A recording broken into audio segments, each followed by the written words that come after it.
আসসালামু আলাইকুম প্রিয় খামারি ভাই ও বোনেরা। ক্ষুদ্র খামার ইউটিউব চ্যানেল এবং ফেসবুকের পক্ষ থেকে সবাইকে জানাই আপনাদের আন্তরিক প্রীতি ও শুভেচ্ছা।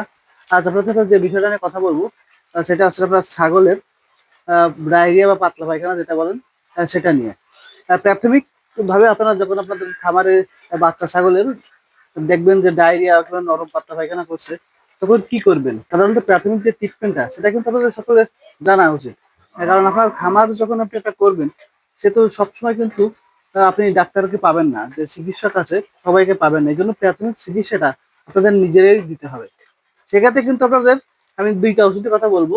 যখন আপনার খামারে কোনো ছাগলের পাতলা পায়খানা হবে বা নরম পায়খানা করছে, তখন কিন্তু আপনারা এই দুইটা ওষুধ ব্যবহার করতে পারবেন। এই যে আপনাদের আমি দেখাই, একটা আছে মেট্রো আর একটা আছে আপনার লোপেরিন। এই দুইটা কিন্তু মানুষের ওষুধ। এখন আপনাদের বলি এর মাত্রা কিভাবে খাওয়াবেন। যখন দেখছেন যে আপনার আহ, খামারের কোনো ছাগলের বাচ্চা কিংবা বড় ছাগল একবারে কুল্লির মতো পায়খানা করছে, পায়খানায় বিশ্রী গন্ধ, তখন কিন্তু আপনারা এই ওষুধটা ব্যবহার করতে পারবেন।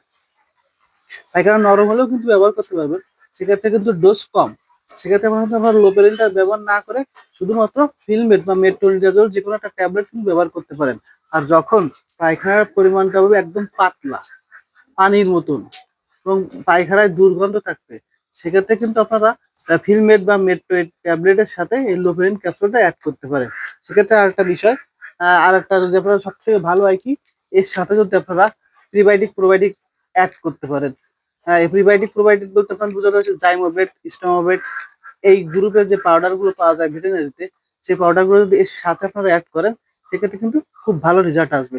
কারণ যখন এই যে আপনাদের এই যে ছাগলটাকে দেখায়, এই ছাগল কিন্তু এই গতকাল থেকে কিন্তু আপনার এই পায়খানা করতেছে নরম। এখন আমি তাকে কিন্তু এক ডোজ খাওয়াইছি, খাওয়ানোর পরে পায়খানাটা কিন্তু একটু শক্ত হয়ে গেছে।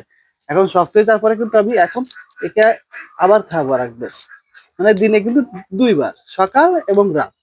আর যদি আপনার মাত্রাটা নির্ভর করবে পরিস্থিতির উপর। যখন দেখছেন যে পরিস্থিতি নিয়ন্ত্রণে আসছে না, সেক্ষেত্রে আপনার কিন্তু তিনবারও দিতে পারে। আর যখন দেখবেন যে এক ডোজ খাওয়ানোর পরে দেখ পরিবর্তন হয়ে গেছে, সেক্ষেত্রে ডোজের পরিমাণ একটু কম দিবেন। এই যে আপনাকে আমি দেখানোর চেষ্টা করি, এখন এই যেই দুইটা ট্যাবলেট আমি খুলছি এবং একে খাইয়ে দেবো। ছাগলের বাচ্চা ছাগলকে খাওয়াতে কোনো সমস্যা না। এই যে দেখুন, এই যে আমি কিন্তু ওষুধগুলো গুলাই না, একবারে সরাসরি আঙ্গুল দিয়ে ওর জিভের ভিতর দিয়ে দেবো।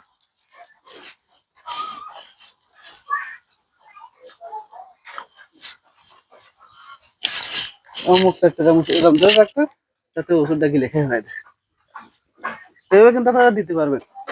আর এই বৃষ্টির সময় কিন্তু আপনার খাবারে যদি অনেকগুলো ছাগল থাকে, সেক্ষেত্রে আপনার একটা দুটো ছাগলের এই সমস্যা হতে পারে, যাতে বিশেষ করে ডাইজেস্টের সমস্যা। আর বৃষ্টির সময় সাধারণত মানুষ বেশি আপনার দানাদার জাতীয় খাবার দেয়, কারণ ঘাস বলেন পাতা বলেন এগুলো কিন্তু তেমন একটা পাওয়া যায় না। এই জন্য তো হিসাব কিতাব করে খাবেন। আর যদি হয় সেক্ষেত্রে আপনারা প্রাথমিক ট্রিটমেন্টটা এভাবে দিবেন। এই প্রাথমিক ট্রিটমেন্টে যদি কাজ না হয়, সেক্ষেত্রে কিন্তু আপনাদের অবশ্যই ভেটেরিনারি চিকিৎসকের শরণাপন্ন হতে হবে। আজকের ভিডিও এই পর্যন্তই। আমার বিষয়ে অন্য কোনো ভিডিও নিয়ে আপনার মাঝে আবার আসবো। সে পর্যন্ত আপনারা সবাই ভালো থাকবেন, সুস্থ থাকবেন।